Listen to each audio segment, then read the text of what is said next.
ሻሎም ቅዱሳን እንደምናላችሁ ሰላማችሁ ይብዛ ሁላችሁም በያላችሁበት ሰላም እንላችኋለን እንደምናላችሁ እግዚአብሔር አምላካችን የተባረከ ይሁን ክብር ለኢየሱስ ይሁን ዌልካም ፓስተር ጸባዖትን ዛሬ በመካከላችን አለ እግዚአብሔር አምላካችን የተባረከ ይሁን አርስቱን እንዳያችሁት ማንን ላግባ የሚል ነው ያገባችሁ ብቻ ሳይሆን ለማያገቡ ሰዎችም ትረዳላችሁ ምክር መስጠት ትችላላችሁና በዚህ መቆየት እንድትችሉ ኢንከሬጅ እናረጋችኋለን እግዚአብሔር ይባርካችሁ ፓስተር በድጋሚ እንኳን ደህና መጣ እግዚአብሔር አብዝቶ ይባርክ በልብህ ባረኪ ፓስተር ይባርክ ተባረክ ጸልየን ቀጥታ ወደ እግዚአብሔር ቃል ፓስተር በልብ ያለውን ከኛ ጋር ይካፈል ማለት ነው ፓስተር እስኪ ጸልይልንና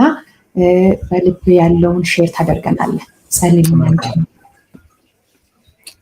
ልዑል አምላክ በማደሪያ ያለ የሕዝብ መሪ የሕዝብ አባት የሆንክ እናመሰግናለን አሜን ቅዱስ ሆይ አሁን በፊትህ በየስፍራው ሁሉ ሆነን ተገናኝተናል እግዚአብሔር ሆይ በአንድ መንፈስ ሆነን የእውነትን ቃል ልንማር የህይወት መርህ ልንቀበል በፊትህ አለን አሜን አይናችንን እንድትከፍት ልባችንን እንድትገራ አሜን ጆሮአችንን እንድትከፍት እውነትን እንድታስተምረን አሜን ወደ ጽድቅህ ከፍታ የሚመራውን ብርሃን በላያችን ላይ እንድታበራ አሜን ወደ እውነት አደባባዮችህ እግዚአብሔር ሆይ የሚያስገባ ጉልበትና አቅም በላያችን ላይ እንዲፈስስ በኢየሱስ ስም ጸለይ አሜን ሃሌሉያ በስፍራ ሁሉ የሚሰሙ መስማት የሚችሉበት ጥበብና ጉልበት መንፈስ እግዚአብሔር ሆይ ጥማት በላያቸው ላይ እንዲደፋ ጸልያለሁ አሜን ማንኛውም ተቃዋሚ ጉልበት በጌታ በኢየሱስ ስም የታሰረ ይሁን አሜን ፓስተር ጥሩ እግዚአብሔር ሆይ የመራቸው ላለው አገልግሎት ሁሉ ሞገስ እንድትሰጣት ኃይል እንድትሰጣት ጥበብ እንድትሰጣት በዚህ በተጀመረው ትምህርት ውስጥ ደግሞ ለሚማሩ በሙሉ እግዚአብሔር ሆይ ናቸውን አብረተ መንገዳቸውን እንድታቀና ጸልይ አሜን ክብር ሁሉ ለአንተ ይሁን ሊሰሙ የሚገባቸው ሁሉ እንዲመጡ በጌታ በኢየሱስ ስም እንድትረዳቸው ጸልይ አሜን በኢየሱስ ስም አሜን አሜን ፓስተር እግዚአብሔር ይባርክ እንግዲህ ለአንተና ለመንፈስ ቅዱስ ጊዜውን ሰጣለሁ ክብር ለኢየሱስ ይሁን መልካም እንግዲህ ሌሎች አስተማሪዎችም ከኔ ቀደም ብለው ሲያስተምሩበት እና ፓስተር ጥሩ እየሰሩበት የመጡት ትምህርት ላይ እኔ ተጨማሪ ዛሬ ምናልባትም የሚቀጥለው ሳምንት ማንን ላግባ በሚል ርዕስ አወራለሁ እና ማንን ላግባ በጣም አንገብጋቢ ጥያቄ ነው ቤተክርስቲያን አካባቢ አይደለ ሁላችንም ነው የምናውቀውና ማንን ላግባ ያገቡም ሰዎች መስማት የሚፈልጉት ነገር ነው ማንን ላግባ ብለው አይደለም እነሱ የሚሰሙት እኔ ደግሞ ማንን ልርዳ በሚል መስማት አለባቸው ዛሬ ያገቡ ሰዎች ማንን ልርዳ ዛሬ በመማረው ትምህርት ብላችሁ ተሰማላችሁ እናንተ ማንን ላግባ ብላችሁ መስማት እንዳትችሉ ተደርጋችኋል ማለት ነው ኦሬዲ ጨርሳችኋል ፋይል ዘግታችኋል እናንተ ያላገባችሁ ሰዎች ግን በደንብ የእግዚአብሔርን ቃል መሰረት ያደረገ ምክር እናቀርባለን ዛሬ ማንን ላግባ ጥቅስ በጥቅስ ቨርስ ባይ ቨርስ እያደረኩኝ ማግባት ያለብሽ ማግባት ያለብህ በሚል አይደለም የማወራው ትዳር ሁልጊዜም የሚመከረው የእግዚአብሔርን ቃል መሰረት ባደረገ ምክር ነው ስለዚህ የእግዚአብሔርን ቃል እናያለን ከተሞክሮም በእግዚአብሔር ቤት ባሳለፍነውም በሕይወታችንም ባሳለፍነውም የእግዚአብሔርን ምክር እንመክራችኋለን የእግዚአብሔርን ትምህርት እንሰጣችኋለን ይሄ ደግሞ ምክር የእግዚአብሔር ትምህርት ሁሌም ብርሃን ነውና እግዚአብሔር ወዳየልን በሮች ያደርሰናል አሜን ክብር ለኢየሱስ ይሁን ፓስተር በጣም አመሰግንሻለሁ በዚህ አይነት ርዕስ መጥቼ እንዳገለግል ይህንን የሚዲያ መድረክ ስለሰጠሽኝ ታንኪዩ በጣም አንቺንም ባለቤትሽን በጣም አመሰግናለሁ ታንኪዩ ተባረኩ አሜን ማንን ላግባ በሚል ርዕስ ስናገር ብዙ አስብ ነበር ማለት አንድ ክርስቲያን ለማግባት የሚፈልግ ለማግባት እድሜው የደረሰ ሰው ወይንም ደግሞ ማግባት ይገባኛል በሚልበት አስተሳሰብ ውስጥ ያለ ሰው ምንድነው ማድረግ ያለበት? ማንን ነው ማግባት ያለበት? ማንን ላግባ ብላ ስትነሳ ማግባት ያለባት ወንድ ነው። ማንን ላግባ ብሎ ሲነሳ ማግባት ያለበት ሴትን ነው። በክርስትና ማንን ላግባ ራሱ አሁን መመለስ ያለበት ከጾታም አንጻር ነው። ለምንድን ነው ከጾታ አንጻር ማንን ላግባ እየደፈረሰና እየተበላሸ?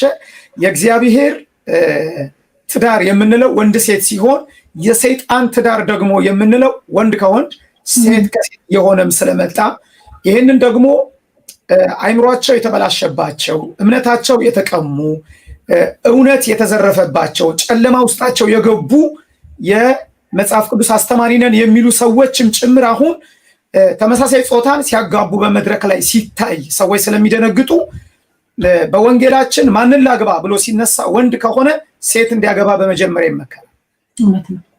ማለት ወንጌላችን ጥርት ባለ ሁኔታ የሚያስቀምጣቸው ነገሮች ስላሉ ክርስቲያናዊ ጋብቻ የምንለው ነገር ክርስቲያናዊ የሚባል ጋብቻ አለ ወይ? ማንን ላግባ ስንል ክርስቲያናዊ ጋብቻ የሚባል ነገር አለ? ዓለማዊ የሚባል ጋብቻ አለ ወይ? አንዳንድ ሰዎች ጋብቻ ፀሐይ፣ አየር፣ መሬት እነዚህ ለሁሉም የተሰጡ ኮመን ግሬስ የምንላቸው ለሁሉም የተሰጡ ጸጋዎች እንደሆኑ ይናገራሉ። እና ጋብቻ እኮ በእስልምናም ጋብቻ ነው፣ በኦርቶዶክስም፣ በካቶሊኩም፣ በፕሮቴስታንቱም በሁሉም ጋብቻ ነው የሚል አቋም ያላቸው ሰዎች አሉ። በሃይማኖትም ቦታ ይፈጸም፣ በመንግስት ቢሮ ባሉ የጋብቻ ማስፈጸሚያዎች ይፈጸም፣ ዋናው ጋብቻ የሚባለው ነገር ተቀባይነት ያለው በእግዚአብሔር ዘንድ ያለው ተቋም ስለሆነ ግዴታ ቸርችም ባይሆን የሚሉ ሰዎች አሉ። እና ጋብቻ ግን ክርስቲያናዊ ጋብቻ የሚባል አለ ወይ ስንል አንድ ክርስቲያን ሊያገባ ሲነሳ ክርስቲያናዊ ጋብቻ የሚባል እንዳለ ማወቅ አለበት። ክርስቲያናዊ ጋብቻ የሚባል ጋብቻ አለኛ ጋራ እግዚአብሔር ያለበት፣ የእግዚአብሔር መንፈስ ፈቃድ ያለበት፣ የእግዚአብሔር ቃል ያለበት፣ የእግዚአብሔር መንግስት ሐሳብ ያለበት፣ የእግዚአብሔር ቤት ጉዳይ ያለበት፣ ለቤታችን ብቻ ስላልሆነ ትዳሩ በጣም ብዙ ነገር የሚሸከም ትዳር ነው። በእግዚአብሔር ቤት ውስጥ ትዳር ሲመሰረት ቤተክርስቲያን አቅሟ እየጨመረ መጣ ማለት ነው። ጉልበቷ እየጨመረ እየፈረጠመች እየገዘፈች የምትሄድበት መስክም ስለሆነ እጅግ ልንጠነቀቀውና እንደ ዛሬው አይነት ትምህርቶችን ልንማር ግዴታ ነው። የቤተክርስቲያን መፍረክረክና መፈራረስ የሚጀምረው አገልጋይ ባጣች ጊዜ ሳይሆን በውስጧ ትዳር መመታት ሲጀምር ነው። ቤተክርስቲያን ኃያል የምትሆነው በውስጧ ትዳር እየጠነከረና ያላገቡት እያገቡ ሲሄዱ ቤተክርስቲያን ጥንካሬዋ ጭምር እየጨመረ ነው የሚሄደው። እና የመጀመሪያው ሐሳብ አድርጌ ልናገርበት የተዘጋጀሁት የክርስቲያናዊ ጋብቻ መሰረቱ ምንድን ነው? ምናልባት ፓስተር በመሃል የምታነሺው የምትጠይቅኝ ሐሳቦች ካሉ በመሃልም ለማውራት ፈቃደኛ ወይንም ደግሞ ራሴን አዘጋጅቼ ምን የመጣሁት። የክርስቲያናዊ ጋብቻ መሰረቱ ምንድን ነው የሚለውን ከመናገሬ በፊት እስኪ ምሳሌ 24:3-34 እናንብበው። የእግዚአብሔር ቃል የያዛችሁ ሰዎች አብረን እናነበዋለን። ምሳሌ 24:3 ጀምሬ የእግዚአብሔርን ቃል አነባለሁ። ቤት በጥበብ ይሰራል፣ በማስተዋልም ይጸናል። ቤት በእውቀት አስምሩበት። የጋብቻ ትምህርት የሚያስፈልግበት ምክንያቱ ይሄ ነው። ትዳር የሚባል ነገር አሁን አንዳንድ ሰዎች ትዳር ምን ትምህርት ያስፈልገዋል? ስትኖረው እየተማርከው ትሄዳለህ ይላል። መጽሐፍ ቅዱስ ግን እንደሱ አይልም። ቤት በጥበብ ይሰራል፣ በማስተዋል ይጸናል፣ በእውቀት ከከበረውና ከማረው ሀብት ሁሉ ጓዳዎች ይሞላሉ ብሎ ይጀምራል። ስለዚህ ስለ ቤት ወይንም ስለ ትዳር ስናስብ እንደዚህ አይነት እውቀቶችን የምንካፈልባቸው ጊዜዎች ሲኖሩ እጅግ መልካም ነው። ለምን ሲባል ቤትን በጥበብ ለመስራት እውቀት ያስፈልገናል።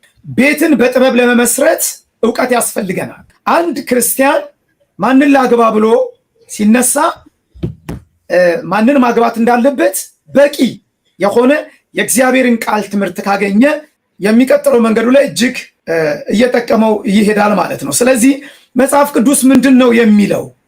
የእግዚአብሔር ቃል የትዳር መሰረት ነው። የእግዚአብሔር ቃል የትዳር መሰረት ነው። የዘላለም ሕይወት ጎዳናን ብቻ የምንማርበት ሳይሆን አገልግሎትን የምንማርበት ብቻ ሳይሆን የእግዚአብሔር ቃል የትዳር መሰረት ነው። የክርስቲያን ትዳር በመጀመሪያ ሲመሰረት መሰረቱ የምንለው ውጫዊ ነገር አይደለም። የክርስቲያን ትዳር መሰረቱ ምንድን ነው? ምን ላይ ነው መሰረት የሚያደርገው?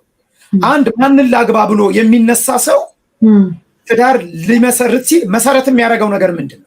አንዲት ያላገባች ወጣት ልታገባ ስትነሳ የክርስቲያናዊ ጋብቻ ክርስቲያናዊ ትዳር መሰረቱ ምንድን ነው መሆን ያለበት የሚለውን እውቀት በበቂ ሁኔታ መመለስ አለባት ቅድሚያ። ለምን ሲባል አሁን ያሉ ትዳሮች መሰረታቸው በጣም የተበላሸ፣ መሰረታቸው ለክርስቲያናዊ ትዳር ብቃት የሌለው፣ ጥንካሬ የሌለው፣ ትዳርን በ2 ዓመቱ በ1 ዓመቱ ወስዶ በአፍጢሙ እየደፋ እያበላሸ ያለበት ነገር ስላለ ክርስቲያናዊ ትዳር መሰረቱን እየሳተ ስላለ፣ ስለዚህ ክርስቲያናዊ ትዳር የምንለው ነገር መሰረት አለው።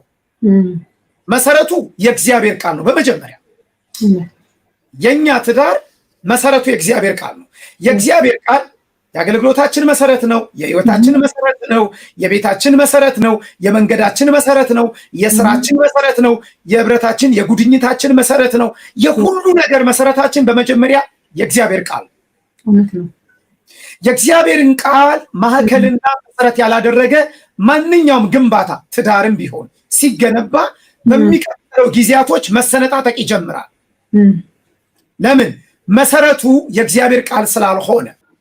መጽሐፍ ቅዱስ ትዳር ወይንም ስለ ክርስቲያናዊ ወይንም ስለ መንፈሳዊ ሰው ትዳር ሲያወራ ሰውን ወይንም የሚጠራበት አጠራር አለው። ምሳሌ ልባም ሴት የሚለዋል። ምሳሌ 31 ላይ ልባምን ሴት ማን ሊያገኛት ይችላል ይላል። መጽሐፍ ቅዱስ ቁመናዋን ሳይሆን ልቧን ነው የሚያወራው። ወደ ክርስቲያናዊ ትዳር ስንመጣ የልብ ሰው የሚለውም ነገር አለ ጴጥሮስ ላይ። የልብ ሴት ከዛስ እግዚአብሔርን የምትፈራ ሴት የሚለው ነገር አለው መጽሐፍ ቅዱሳችን።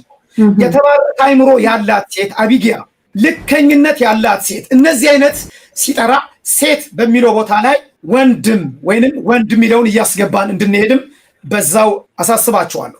ስለዚህ መጽሐፍ ቅዱሳችን ትዳርን መሰረቱን የት ጋር ነው ስንል ልብ ጋር፣ የውስጥ ሰው ጋር፣ አስተሳሰብ ጋር፣ ባህሪ ጋር፣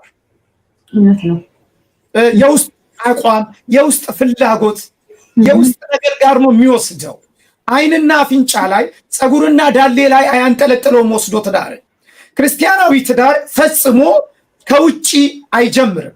ክርስቲያናዊ ጋብቻ መሰረቱ ምንድን ነው ሲባል መሰረቱ የእግዚአብሔር ቃል ሆኖ የእግዚአብሔር ቃል ደግሞ የሚናገረው ትዳርን ለመመስረት ለሚፈልግ የሚያስቀምጥልን ነገሮች ምንድን ናቸው ብለን ስናይ ባህሪን ነው፣ አስተሳሰብን ነው፣ ፍላጎትን ነው፣ መንፈሳዊነትን ነው።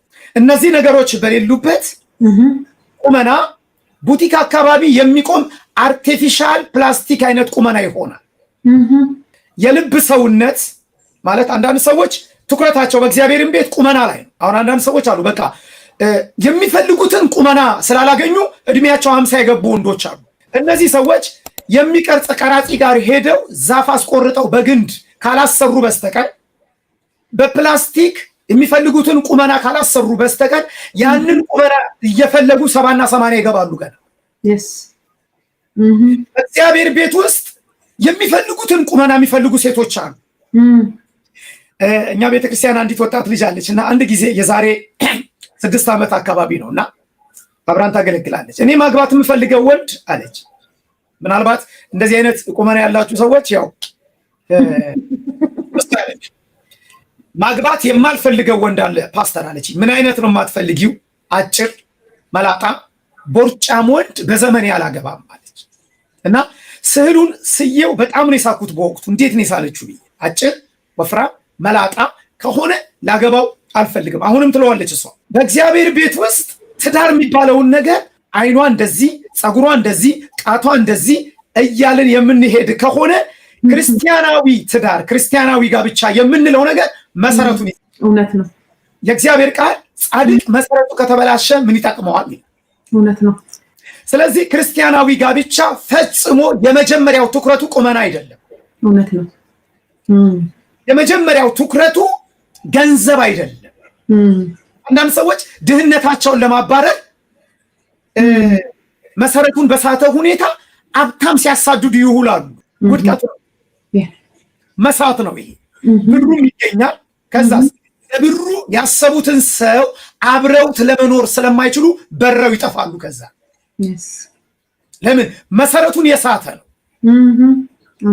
ትክክለኛው መሰረት ንጹህ ፍቅር ያለበት የልብ ሰው፣ መንፈሳዊ ሰው፣ እግዚአብሔርን የሚፈራ ሰው ቤቱን ነገ መስርቶ የእግዚአብሔርን ቤት የሚያገለግል ቤት ለመመስረት የሚፈልግ ሰው፣ ከቅዱሳን ጋር ጥሩ ህብረት ያለው ሰው፣ ትክክለኛ መስፈርቶች የምንላቸው መንፈሳዊ፣ አእምሮአዊ፣ ሳይኮሎጂካል እነዚህ ነገሮች ነው ቅድሚያ የሚቀድሙት።